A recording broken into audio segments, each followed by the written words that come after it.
Guys, welcome back to another vlog. मी विश्वास भोईर आणि आज मी फर्स्ट टाइम बैलगाडा शर्यत बघायला आलोय. बघा इथं मोठा लक्ष आहे.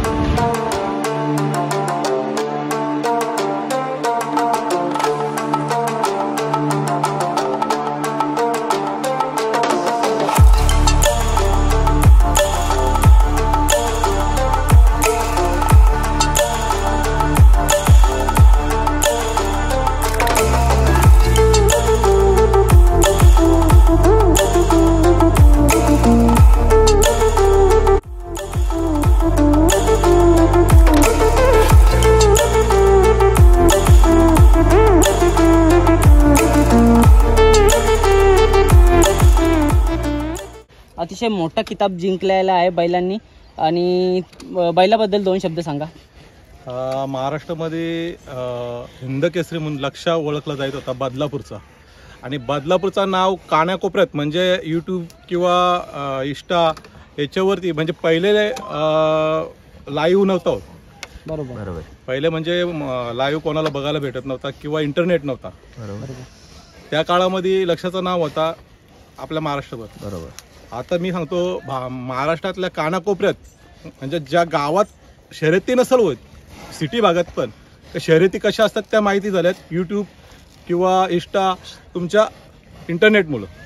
आणि भारतनी बदलापूरचं नाव तितकाच लक्षापेक्षा जास्ती कानाकोपऱ्यात नेलंय. का लक्षाने जेवढा आपली बदलापूरची ओळख करून दिली, हा हिंद केसरी मोठा लक्ष बदलापूरचा, तसा हिंद केसरी आमचा भारत बदलापूरचा. म्हणजे लक्षानंतर त्यांनी भारतनी बदलापूरचं नाव लौकिक ठेवलेलं आहे. नक्कीच दादा, महाराष्ट्रात नाही तर पूर्ण देशामध्ये आपल्या भारतचं नाव लौकिक झालं आहे. दादा तुम्हाला एक खास प्रश्न असेल, तर अगोदरच्या ज्या बिंजोडच्या शर्यती व्हायच्या आणि आत्ताच्या ज्या बिंजोडच्या शर्यती होत आहेत याच्याबद्दल थोडंसं डिफरन्स जाणून घेणार. कारण का आम्ही जेव्हा शर्यतीने जायचो तेव्हा आम्ही खूप छोटे छोटे होते. तुमच्याकडनं जाणून घ्यायचे. चांगला प्रश्न विचारलाय तुम्ही. माझ्या माहितीनुसार मी 91-92 मध्ये म्हणजे मी तेव्हा 6वीला होतो आणि मी माझ्या काकांबरोबर जात होतो. त्यावेळेस म्हणजे टेम्पो मुश्किलशी आपल्याला भाड्याने भेटायची, नाही तर मग बैलगाडीला झुकून आपल्याला मैदानाला जायला लागायचं. पाय रस्ते असायचे, डांबरी नसायचे. एखादा मैदान, ते मैदान पण असे सकाळी स्टार्ट व्हायचे तर दुपारला बंद व्हायचे. सकाळी 9 वाजता स्टार्ट झाला मैदान, दुपारी 2 ते 3 वाजेपर्यंत बंद व्हायचे. आमचं त्यावेळी चांगली जोडी होती, हरण्या राजा म्हणून फेमस. म्हणजे आमच्या भागात तरी त्या जोडीला खूप ओळखलं जायचं. कुठल्याही मैदानात गेलं तर ती बिंजोडला राहायची जोडी. लवकर त्याच्यावरती कुठल्या गाडीचं नाव नसं फिरवलं जायचं. कुठला जर बिंजोडला असेल तर आम्ही नाव फिरून गाडी करायचो. आणि एका मैदानात 2-2 शर्यती व्हायच्या. पण त्यावेळी शर्यती ह्या पैशांच्या वरती होत नव्हत्या. बरोबर. 2 बादल्या, 2 हंडे, 2 मेंढे अशी शर्यत व्हायची. पंचांचाच गुलाल असायचा, स्वतःचा गुलाल नसायचा. त्या गुलालातच माखून यायचा. गावात आला का गावकीची म्हणजे जी आपल्या पाठी जी लोक असायची त्यावेळेस असं प्रत्येक बैलाबरोबर प्रत्येक गट वेगवेगळा असा नसायचा. एक जोडी एक गाव असायचा आणि ती मजा वेगळी होती. आताचा म्हणजे खूप वेगळा चालू आहे काल. आणि खरोखर म्हणजे ज्या त्या पहिल्याच्या शर्यतीनं जी मजा होती ती आता नाही आहे. पब्लिक शिस्तबद्ध राहायची, बॅरिगेडच्या बाहेरच राहायची. तेव्हा बॅरिगेड नसायची. आपली साधी बोरीची काठी किंवा अशी काठी लावलेली जायची. रस्से तंगुसाची त्याला डांबर लावलेली जायची. आणि निकालावरती पब्लिक थोडी लांब राहायची, रस्सीपासून लांब राहायची. म्हणजे पब्लिक जी आहे ती तेव्हाची सहकार्य चांगली करायची. कमिटीने दिलेला, पंचांनी दिलेला निर्णय पण मान्य असायचा. आता लाईव्ह वरती बघा पूर्ण, मग ते पंच निर्णय देतील तेव्हा म्हणजे एकदा कमिटीने निर्णय दिला संपला विषय. पण ती बरोबरी असो किंवा एखाद्या गाडीचा बरोबरीत गुलाल झालेला असो तर गुलाल देऊन मोकळे व्हायचे. पण दादा एक प्रश्न म्हणजे आता सध्याच्या घडीला आपण जर बघायला गेलो तर महाराष्ट्रात ट्रेंडिंगमध्ये आणि सर्वात म्हणजे पॉप्युलर जो खेळ असेल तो आता बैलगाड्या शर्यतीचाच आहे. त्याच्याबद्दल तुम्ही काय सांगा. महाराष्ट्राची परंपरा म्हणून कुस्ती आणि बैलगाडा शर्यत म्हणजे आपल्या मातीचे खेळ. ही मातीचे केले आणि गोवंश वाचवण्यासाठी शर्यत ही व्हायलाच पाहिजे. बरोबर. मग आपल्याला आता सांगा तुम्ही, भारत तर सप्त हिंद केसरी भारत आहेच, त्याच्याबद्दल काय वाद नाही. भारतने तुम्हाला असा कुठला क्षण दिला की त्या दिवशी तुम्ही खूप आनंद तुमचा साजरा केला असेल असा? भारतचा तर प्रत्येक मैदानात मी आनंद म्हणजे साजराच करतो. कारण ह्या बैलांनी माझी महाराष्ट्रभर ओळख करून दिली. मी त्याला माझा म्हणजे देवच मानतोय. बरोबर. काय मला आज तुम्ही पण ओळखता, ह्या भारत मुलंच ओळखता. म्हणजे महाराष्ट्रभर माझी जी ओळख करून दिली ते माझ्या भारत बैलांनीच करून दिले. लहान पोरगा पण जरी त्यांनी म्हणजे युट्यूबवरती जरी माझं नाव किंवा बैलाचं नाव आणि एखाद्या कुठल्या कार्यक्रमात जर मी गेलो असेल तर ती मुलं बोलते हा भारत बैलाचा मालक आहे. म्हणजे ह्या भारत बैलाचा मालक पहिला नाव कोणाचं घेतलं भारतचं. म्हणजे भारत मुळे माझी ओळख झालेली आहे. म्हणजे तो माझ्यासाठी खूप मोठा म्हणजे देवच आहे माझ्यासाठी तो. त्यांनी जी माझी महाराष्ट्रभर ओळख करून दिलेली आहे. दादा आता आपण येऊया आपल्या दुसऱ्या बैलाकडे. त्या आपल्या योगी नाव आहे का बैलाचं? हा, तो पण तुमचाच आहे? हो, तोही माझा.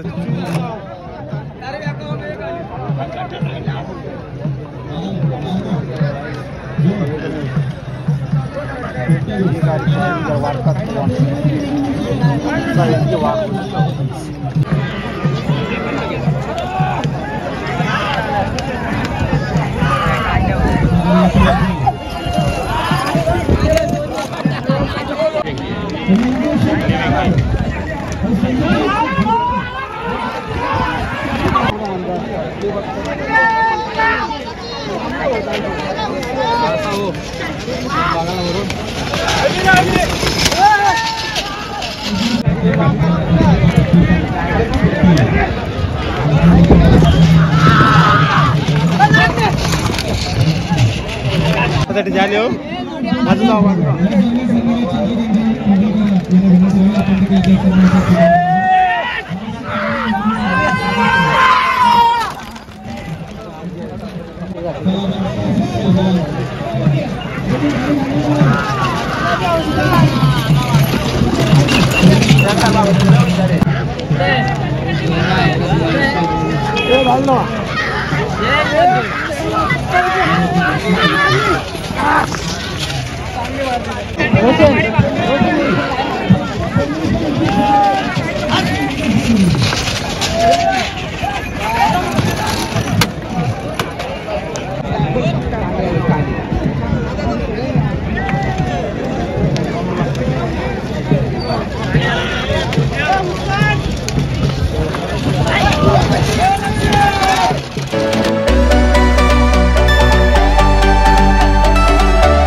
गाडी पकडून ठेवा. काय बोलायचं नाही रे भाऊ. काय बोलू नका, फक्त हाही शर्यत जिंकले म्हणजे दोनदा डाव्या साईडून जिंकले.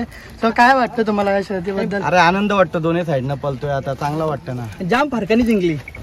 जाम फरकाने जिंकली पण मला जो बरोबरीत असतो ना आपल्या त्याशी खेळायला मजा येते. काय काही काही हाऊस असते त्याला मथुरच्या सोबत शर्यत करायचं आनंदाने प्रेमाने. आणि मी युट्यूबवर लोकांना एक सल्ला देतो, या तुमच्या सबस्क्राईब वाढवण्यासाठी तुम्ही लोक काय पण टाकता ते टाकायचे बंद करा. काय माहितीये का, लोकांच्या घरी काय होतंय ना, नंतर लोकांचे आयुष्य तुमच्या मुलं बर्बाद होतात. चुकीचा मेसेज जातो. कारण की तुम्ही लोक आहे ना काहीच्या काही टाकतात, जे नसलेल्या गोष्टी पण तुम्ही टाकून टाकतात. मग काय होतं, आता भांडण लागायला कुठे सुरुवात होते, युट्यूबर वाल्यांमुळं. तर युट्यूबर लोकांनी तुम्ही जे आहेत बघा, आम्हाला प्रेम आहे का, तुम्ही लोक आमचं महाराष्ट्रभर भारत देशभर तुम्ही दाखवतात, तुम्ही टीव्ही माध्यमातून या सोशल वर्कमधून. तर जरा काही गोष्टी टाकताना फक्त विचारपूर्वक टाका, का त्यांची हायमारी तुमच्या युट्यूबर लोकांना नको लागायला. लोकांचा घर उद्ध्वस्त करायला बघणार तर स्वतःचा पण होणार. हाच सल्ला देतो युट्यूबर लोकांना. शर्यतीबद्दल आनंद आहे, सगळे शर्यती शौकीनांना शुभेच्छा माझ्याकडून. प्रेक्षकांना आनंदाने प्रेमाने शर्यती एक करा. प्रश्न होता, प्रेक्षकांना तू काय संदेश देशील? कारण ते इकडनं पण टेस्ट ठेवतात, तिकडनं पण टेस्ट ठेवतात, बोलाबोली होते त्यांची. अरे त्याच्यामुळे त्यांना एकच बोलतोय, बैल मालक राहिला घरी, बैल राहिला घरी. अरे तुमचं काय आहे, तुम्ही तुमचा प्रेम व्यक्त करा, आनंद व्यक्त करा. आता गावोगावी काय चालू आहे का, मथुरचा स्टेटस ठेवला, ते माझा आणि त्यांचा काय नसतो वैयक्तिक, पण ते गावातल्या काय गावागावामध्ये ते राजकारण असतात. मग ते अरे तुमचे राजकारणी दुश्मन तुम्ही तुमच्या गावापुरती मर्यादित ठेवा. पण हे सगळं नाही केलं तर चांगलं आहे. बघ हवा कुठे जाते ना, हवेच्या हिशोबात लोक जातात, लक्षात ठेवा. म्हणून नवीन पैदा होणार, दर वर्षाला नवीन मथुर पैदा होणार कोणाच्या तरी दावणीला. माज नका करू, कोणीच नका करू, मी असू या कोणी असू या कोणी असो. काही एवढा सल्ला देतो मी पण. दादा एक शब्द अजून एकदा प्रामाणिक सांगतो, मित्रांनो नका खेळू कोणाच्या आयुष्यावर. मी पण तेच बोलणार होतो दादा. भांडण एवढ्या टोकाला जातो ना लास्टला. आता आमचाच प्रसंग बघा तुम्ही, हा पण कशामुळे झालेला ते पण तुम्हाला चांगल्यापैकी माहिती आहे. युट्यूब मुळे झालाय. मग हा येऊन हा नाही अड्ड्यात आला, हा घाबरला. अरे प्रत्येकाचे वैयक्तिक काही कारण असतात, प्रॉब्लेम असतात. शर्यतीचा छंद आहे, पण काय प्रत्येक जण कोणी उद्योजक असतो, कोणाच्या घरी अडचण असते, कोणाचा कोणी बेमार असतो, काय असतो लग्न कार्य असतात.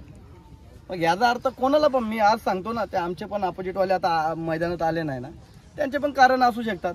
जेव्हा त्यांना यायचं असेल तेव्हा ते करणार शर्यत. काही जबरदस्ती आहे का शर्यत केलीच पाहिजे? नाही. ठीक आहे, प्यार मोहब्बत से वापस करायची असतील करणार ना, खेळाडू वृत्ती असणार त्यांच्याकडे तर करणार. 100% माझ्याकडे आहे 3 वर्ष सलग 1 नंबरला असून सुद्धा मी येतच होतो ना, प्रत्येक अड्ड्यामध्ये येत होतो. कोणता अड्डा नव्हता, सर्व काय प्रोग्राम असला काय असला तेव्हा.